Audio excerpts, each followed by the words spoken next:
नमस्कार, आपण पाहत आहात आलमगीर न्यूज लाईव्ह 24 बातम्या अहमदनगर जिल्ह्यातील। नमस्कार, मी शेख जुनेद, राहणार अहमदनगर। मी सामाजिक कार्यकर्ते उबेद भाई शेख यांचा लहान बंधू। मी स्वेच्छेने अनेक 5 वर्षापासून व्यसन मुक्तीवर काम करत आहे। व्यसन मुक्ती तरुणांना तुम्हाला माहिती आहे, व्यसन म्हणजे सर्वात घातक। आजच्या काळामध्ये तरुणाला व्यसन करणं म्हणजे एक फार मोठं अभिमान वाटते। मी गुटखा खातोय, मी तंबाखू खातोय, मी गांजा पितोय, मी चरस पितोय आणि त्याच्यामध्ये तुम्हाला माहिती आहे का तरुणांना, तुम्ही तुमच्या कष्टाचा पैसा तुम्ही घामाने घाललेला पैसा तुम्ही हरामात टाकताय। आपल्या मुलांसाठी जे घरामध्ये तुम्ही ते खर्च करायला पाहिजे तुम्ही ते पैसा व्यसनामध्ये टाकतात।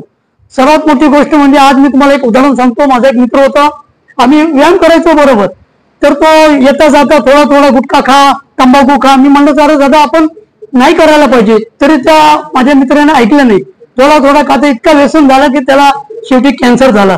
आज त्याला 1.5 वर्षाची मुली आहे आणि विखे पाटील हॉस्पिटलमध्ये तो ऍडमिट असताना त्याला कॅन्सर झाला आणि तो संपला। आज त्याचं घर बर्बाद झालं। तरुणांना व्यसन करणं म्हणजे काय चेष्टेची गोष्ट नाही, एक स्टाईल झाली।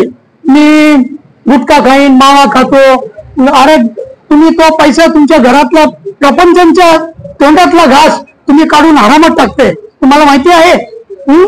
आज प्रशासनाने मी एक कार्यकर्ता म्हणून सांगू इच्छितो की प्रशासनाने या गुटखा, मावा, तंबाखू हे जे खुले आम विक्री होत आहे याच्यावर बंदी घालावी। सर मी एवढं सांगतो तरुणांना आज व्यायाम करा, तुम्ही आपलं शरीर कष्टी बनवा। आज व्यायामाची गरज आहे।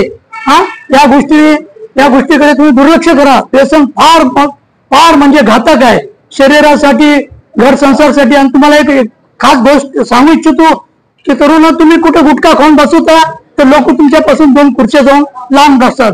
घरामध्ये तुमची इज्जत नाही, तुमचे घरचे राहणारे, तुमच्या स्वतःची घरची मंडळी तुमच्यापासून लांब राहते। व्यसन करणं म्हणजे फार चुकीचं आहे। कॅन्सर होतो तुम्हाला व्यसनाने, तुम्हाला कॅन्सर होण्याचं फार दुर्लक्ष असतं तुम्हाला।